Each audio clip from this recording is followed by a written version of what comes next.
मैंने 2 पेज लिखा था इन्वायरमेंट पे, उसकी 2 लाइन आपको सुनाता हूँ। अरे मनुष्य, तू इतना लालची क्यों हो चला, है बैठा जिस डाल पर उसे काटता क्यों चला, अपने पैरों पर ही कुल्हाड़ी मारते क्यों चला, उन भोले भाले अनबोलों को तू हटाते क्यों चला, जिससे है तेरी वजूद, जिससे है तेरी वजूद उसे ही मिटाते क्यों चला, ए मनुष्य तो इतना लालची क्यों हो चला। तो ये लालच का शुरुआत हुआ इंडस्ट्रियल रेवोल्यूशन के साथ, और देखेंगे उस लालच का क्या इफेक्ट पड़ा है इंडिया पे। दोस्तों, यदि किसी चीज को प्रोटेक्ट करने की बात आती है यानी कि खतरा है। यदि विमेन को आप प्रोटेक्ट कर रहे हैं, उनको सुरक्षा दे रहे हैं, तो मतलब कि विमेन पे खतरा है। उसी तरह से प्रोग्राम हमारा चला था 1897 से लेकर 1912, 1919, 1935। 4 जगह पे हमें फ्लोरा और कुछ फ्लोरा और फौना को हमें प्रोटेक्ट करने की जिम्मेदारी आई। 1947 के पहले इंग्लैंड का राज था, मतलब कि उनकी कॉलोनी थी। कॉलोनी होने का मतलब ये है दोस्तों कि वहां ये लोग रॉ मटेरियल उठाते थे अपनी कॉलोनी से। रॉ मटेरियल किस लिए उठाते थे? क्योंकि इंडस्ट्रियलाइजेशन में सबसे ज्यादा जरूरत होती है रॉ मटेरियल की। रॉ मटेरियल ही नहीं, सस्ता raw material, cheap raw material चाहिए। तो ये क्या करते थे, रॉ मटेरियल आएगा कहां से? नेचर से, इन्वायरमेंट से, और सही बात कहें तो फॉरेस्ट से। ठीक है, आप रेलवे लाइन बिछाएंगे तो रेलवे लाइन को बिछाने के लिए लकड़ी की जरूरत होगी, और लकड़ी को काटते थे ये लोग, इंग्लैंड के जो भी यहाँ पे लोग रहते थे, उसका प्लांटेशन करके उसे काटते थे। तो 1897 में पहली बार जरूरत पड़ी कि नहीं, यहाँ पे बर्ड्स, फ्लोरा और फौना को कंजर्व किया जाए, प्रोटेक्ट किया जाए, कुछ फ्लोरा और फौना को, कुछ की स्पीसीज को। लेकिन फिर बात आगे बढ़ी, 1912 में भी एक प्रोविजन आया कि कुछ फ्लोरा और फौना को प्रोटेक्ट किया जाए। 1900 मतलब इंक्रीजिंग ऑर्डर में फ्लोरा और फौना इंक्रीज करते गए, और एक हालत आई 1935 में दोस्तों क्या हुआ, नीड कंजर्व करना था हमें वाइल्ड लाइफ को भी, और साथ में एनिमल को भी प्रोटेक्ट करना था। उसका एक्ट बनाया गया 1935 में। 1935 में क्यों सबको कंजर्व करने की जरूरत पड़ी? क्योंकि दोस्तों जब वर्ल्ड वार हुआ था तो वर्ल्ड वार कहीं ना कहीं कॉलोनी का ही रीजन था। अपने कॉलोनियों के लिए लोग लड़ रहे थे। कॉलोनियों के लिए क्यों लड़ रहे थे? क्योंकि वहां से रिसोर्स आता था, रॉ मटेरियल आता था। कहीं ना कहीं हद तक इकोनॉमी डिपेंड थी उस कंट्रीज की जो हमारे यूरोप में है, वेस्टर्न यूरोप की कंट्रीज हैं। तो ये रॉ मटेरियल के लिए हमें जंगल डिस्ट्रक्शन करते थे। ये तो बात रही कि प्री इंडिपेंडेंस क्या हुआ है इंडिया में। अब बात करते हैं पोस्ट इंडिपेंडेंस की। अब इन्होंने एक्शन तो ले लिया था, प्रोटेक्शन तो हमें भी करना था। तो एक स्टॉकहोम कॉन्फ्रेंस हुआ हमारा 1972 में, और यहाँ पे बायोडाइवर्सिटी को हमें कंजर्व करने की बात कही गई। सरकार थी इंदिरा गांधी की, हिटलर, इंडिया की हिटलर, आयरन लेडी। उसके बाद क्या हुआ, इंडिया एक फर्स्ट कंट्री है, इंडिया एक ऐसी फर्स्ट कंट्री है जिसने कॉन्स्टिट्यूशनल प्रोविजन बनाया है। ये याद रखें, इसको माइंड रखें, कॉन्स्टिट्यूशनल प्रोविजन है। 42nd अमेंडमेंट जब हुआ था 1974 में, पॉलिटी में देखेंगे 42nd अमेंडमेंट को आप मिनी कॉन्स्टिट्यूशन भी बोलते हैं। तो यहाँ पे 2 काम बड़े अच्छे कर दिए गए थे। 48A directive principle of state policy. Directive principle of state policy ये थी कि जब 1947 में हमारा देश आजाद हुआ तो हम कुछ चीजें तो प्रोवाइड कर सकते थे जनता को, लेकिन कुछ चीजें रिसोर्स की कमी के कारण, पैसे की कमी के कारण हम प्रोवाइड नहीं कर सकते थे। तो हमने बोला ठीक है भाई, ऐसा करो, इसको डीपीएसपी में डाल दो, ये लीगली बाइंडिंग नहीं हुआ गवर्नमेंट पे, जब पैसा आएगा धीरे धीरे ये इंप्लीमेंट करेंगे, मतलब फ्यूचर प्लानिंग। वहां पे बताया गया डीपीएसपी में कि नहीं भाई साहब, ये स्टेट की जिम्मेदारी है। स्टेट, अब स्टेट की क्यों जिम्मेदारी है? क्योंकि दोस्त स्टेट के अंदर ही तो, स्टेट लिस्ट के अंदर ही तो हमारा लैंड आता है।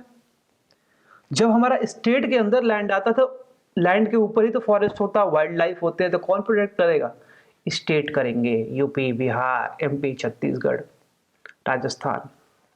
उसके बाद बोला गया कि देख भाई, केवल अपनी ड्यूटी, अपना केवल राइट्स मत मांग, दे दो, कुछ आपकी ड्यूटीज भी हैं, तो फंडामेंटल ड्यूटीज में भी जोड़ दिया 51A(G) ड्यूटी ऑफ सिटीजन कि प्रोटेक्ट करें अपने फ्लोरा फौना इनको, ठीक है। उसके बाद एक कॉन्स्टिट्यूशनल प्रोविजन और है, right to life, article 21। Right to life में क्या हुआ था कि राइट टू क्लीन इन्वायरमेंट, हमें क्लीन इन्वायरमेंट चाहिए। तो आप याद रखें कि ये फंडामेंटल राइट में भी है, फंडामेंटल ड्यूटी में भी है, और directive principle of state policy में भी कॉन्स्टिट्यूशनल प्रोविजन है फ्लोरा फौना इन्वायरमेंट को बचाने का, ठीक है। तो वाइल्ड लाइफ प्रोटेक्शन एक्ट 1972 में बन गया। जब स्टॉकहोम कॉन्फ्रेंस हुआ तो वाइल्ड लाइफ प्रोटेक्शन एक्ट हमने बना दिया, और उसके बाद 42nd अमेंडमेंट से इसको और स्ट्रेंथन किया कि इसको डीपीएसपी और फंडामेंटल राइट्स पे हमने डाल दिया। अब ये कहां कहां अप्लीकेबल है? ये सारे स्टेट में अप्लीकेबल है, सारे यूटीज में अप्लीकेबल है एक्सेप्ट जम्मू एंड कश्मीर। इसके बारे में इसकी जो फंक्शनिंग है मैंने पहले बताया, अभी कॉन्स्टिट्यूशनल इसकी बात कर रहे हैं। और इसके अंदर एक चीज और बनाई गई। होता क्या है दोस्तों कि शेर क्यों मारे जाते हैं, टाइगर की किलिंग क्यों होती है, हाथी को क्यों मारा जाता है? क्योंकि इसके पीछे बहुत बड़ा ट्रेड का हाथ होता है, इनसे बहुत सारी वैल्यूएबल थिंग्स बनाई जाती हैं, ठीक है। तो अब शेर की खाल से बनाई जाती है, टाइगर से बनाई जाती है, हाथी के दांतों से कुछ बनाई जाती है। इसने बोला वाइल्ड लाइफ प्रोटेक्शन है, तो भाई सुन ले, अब बनेगी एक क्राइम कंट्रोल ब्यूरो जो इलीगल पोचिंग, इलीगल ट्रेड, और आगे अभी आएगा साइट्स, वो भी इंटरनेशनल इलीगल ट्रेड को देखता है। ट्रैफिक भी आएगा, वो भी इंटरनेशनल इलीगल ट्रेड को देखता है, अभी आगे आएगा। तो इन चीजों पे कंट्रोल करने के लिए बनाया गया wild life crime control board. ये पहले मैं पढ़ा चुका हूं। अब तो भाई बात रही कि वाइल्ड लाइफ तो चलो प्रोटेक्ट कर लिया हमने, लेकिन जो एयर पोल्यूशन हो रहा है, वाटर पोल्यूशन हो रहा है, सॉइल पोल्यूशन हो रहा है, यूट्रोफिकेशन हो रहा है एंथ्रोपोजेनिक रीजन से, वो कौन प्रोटेक्ट करेगा? ये तो वाइल्ड लाइफ के प्रोटेक्शन से था, इसमें पॉल्यूशन का हाथ नहीं है। Half indirectly is going to protect the pollution, okay. ये पॉल्यूशन से छुटकारा तो दिलाएगा, लेकिन इसमें पॉल्यूशन का कोई मतलब नहीं है। तो कौन करेगा पॉल्यूशन से हमारा छुटकारा, कौन करेगा प्रोटेक्ट? उसके लिए बनाया गया इन्वायरमेंट प्रोटेक्शन एक्ट 1986। 1986 में हमने इन्वायरमेंट प्रोटेक्शन एक्ट बना दिएगा। मेन काम क्या है, एक वर्ड में याद रखें, पॉल्यूशन, प्रदूषण को दूर करना है। कौन से पॉल्यूशन? सर कौन से पॉल्यूशन? ऐसे बता रहे हो, मैं भाग जाऊंगा सर, खिड़की से कूद जाऊंगा सर, मैं नहीं पढ़ूंगा सर। मत कूद भाई, मत कूद। Air pollution, water pollution, soil pollution, ये 3 पॉल्यूशन को ये कंट्रोल मेजर देखेगा ये प्रोटेक्शन एक्ट, ठीक है। और जिसने पॉल्यूशन किया, करा तो सबने ही है, तो उस पर पेनाल्टी भी लगाई जाएगी और उनको जेल भी हो सकती है। और ये एक्ट ने इनेबल कर दिया सेंट्रल गवर्नमेंट को, उसको एम्पावर कर दिया कि आप इस पे मेजर्स लें, ठीक है। सेंट्रल गवर्नमेंट इस पे मेजर्स ले सकती है, इसलिए हमारा सेंट्रल पॉल्यूशन कंट्रोल बोर्ड बनाया गया, हमारा CPCB, ओके, ये बनाया गया इसके लिए। अब क्या है, इसमें क्या था कि सेंट्रल गवर्नमेंट का कोई भी ऑफिसर जाकर एयर की, वाटर की और सॉइल का सैंपल ले सकता था, ये टेस्टिंग के लिए कि कितना पॉल्यूशन हुआ है। किसी कंपनी में, किसी अथॉरिटी से वो सैंपल ले सकता था। लेकिन कुछ दिनों बाद इसको चेंज करके बोला गया कि नहीं, सेंट्रल गवर्नमेंट का ऑफिशियल तो ले ही सकता है, साथ में कॉमन मैन भी ले सकता है, कॉमन मैन भी है बात कर सकता है। तो ये रहा हमारा इन्वायरमेंटल प्रोटेक्शन एक्ट और यहाँ पे वाइल्ड लाइफ प्रोटेक्शन एक्ट। इसके बाद बात ये हुई कि वाइल्ड लाइफ प्रोटेक्शन एक्ट तो बोल दिया गया, स्टेट को बोल दिया गया, लेकिन हो क्या रहा था? अंधाधुंध वनों की कटाई हो रही थी, भरपूर तरीके से, मतलब इलीगल ट्रेड हो रहा था, जो भी हमारे इन्वायरमेंटल प्रोड्यूस्ड है, ठीक है, लकड़ियां हैं जो भी उसके अंदर मिलती हैं। तब जंगलों की कटाई हो रही थी, पॉल्यूशन इधर से इंक्रीज कर रहा था। तब राज्यसभा का ध्यान गया। राज्यसभा एक ऐसी संस्था है जो हमारे संसद के अंदर आती है, पार्लियामेंट के अंदर आती है, और ये चाहे तो इनेबल कर सकती है गवर्नमेंट को कि ये स्टेट सब्जेक्ट पे लॉ बनाए, ठीक है। तो यही हम पढ़ेंगे कि कैसे राज्यसभा ने इनेबल किया और हमारा नेशनल फॉरेस्ट पॉलिसी बन गया है 1988 में। तो दोस्तों अब हम बात करते हैं नेशनल फॉरेस्ट पॉलिसी की 1988 में। तो राज्यसभा ने इनेबल किया पार्लियामेंट को कि ये लॉ बना सकती हैं हमारी स्टेट लिस्ट पे।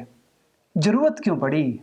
जरूरत की बात करते हैं, क्योंकि अभी पीछे बताया मैंने कि ये बहुत ज्यादा डिफॉरेस्टेशन हमारा होने लगा था, इलीगल ट्रेड होने लगा था और अंधाधुंध कटाई शुरू हो गई थी। तो राज्यसभा को लगा कि नहीं भाई साहब, ये तो गलत बात है यार, फॉरेस्ट नहीं रहेगा तो हम जिएंगे कैसे? ऑक्सीजन कहां से आएगा? CO2 सिंकिंग कैसे बढ़ेगी? फ्यूल और फोडर कैसे मिलेंगे? ग्राउंड वाटर रिचार्ज कैसे होगा? और वाटर पॉल्यूशन दूर कैसे होगा? तो ये सारे डाटा फैक्ट को ध्यान में रखते हुए और सीरियसनेस को देखते हुए इसने कहा कि बनाइए, स्टेट लिस्ट पे आप लॉ बनाइए। तो पार्लियामेंट ने बनाया नेशनल फॉरेस्ट पॉलिसी, और ये ऐसा लॉ है कि यहाँ पे एक सर्विस क्रिएट की गई, IFS, इंडियन, IFOS बोल लीजिए ज्यादा क्लियर होगा, इंडियन फॉरेस्ट सर्विस, ठीक है, ये क्रिएट कर दी गई थी। और इसमें मेन काम क्या था कि अफॉरेस्टेशन करना है और रिफॉरेस्टेशन करना है, ठीक है। तो इससे फायदा क्या होगा? पहली बात तो हमारा जो इलीगल ट्रेडिंग हो रहा था, अंधाधुंध कटाई हो रही थी, ये बंद हो जाएगा। उसके बाद हमारा ग्राउंड वाटर रिचार्ज होगा इससे। जब ग्राउंड वाटर रिचार्ज होगा इसका मतलब कि हमारा सॉइल इरोजन रुक जाएगा, सॉइल इरोजन और सॉइल पॉल्यूशन रुक जाएगा, ठीक है।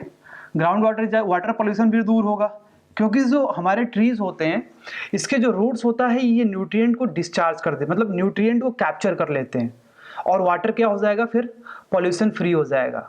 कैसे न्यूट्रिएंट को एब्जॉर्ब करेंगे? क्योंकि फॉरेस्ट को भी, जो ट्री हैं इनको भी नाइट्रोजन चाहिए, फास्फोरस चाहिए। तो जो वाटर में चला गया है बह के, नाइट्रोजन और फास्फोरस यही तो बढ़ा रहे हैं ना, नाइट्रोजन और फास्फोरस से तो यूट्रोफिकेशन कर रहे हैं। तो ये क्या करता है कि हमारे ट्री एब्जॉर्ब कर लेता है इनको, तो हमारा वाटर क्या हो जाएगा? यहाँ से पॉल्यूशन फ्री हो जाएगा। तो यहाँ पे वाटर पॉल्यूशन फ्री हो जाएगा। इसके बाद क्या होगा कि जो हमारा ट्रेडिशनल इकोनॉमी है, जैसे पहले के लोग रहते थे जंगलों में जिनको फ्यूल और फोडर की जरूरत पड़ती थी, तो ये फ्यूल और फोडर क्या होगा? इन्हें प्रोवाइड हो जाएगा, ठीक है। तो बहुत सारी हमारे बेनिफिट इससे आ गए। तो ये हमारी 3 पॉलिसी थी जो हमारे कंजर्वेशन पे थी। वाइल्ड लाइफ प्रोटेक्शन एक्ट 1972, इसके बाद नेशनल फॉरेस्ट पॉलिसी, और इस इन्वायरमेंट को कंट्रोल करने के लिए इन्वायरमेंटल प्रोटेक्शन एक्ट बनाया गया था।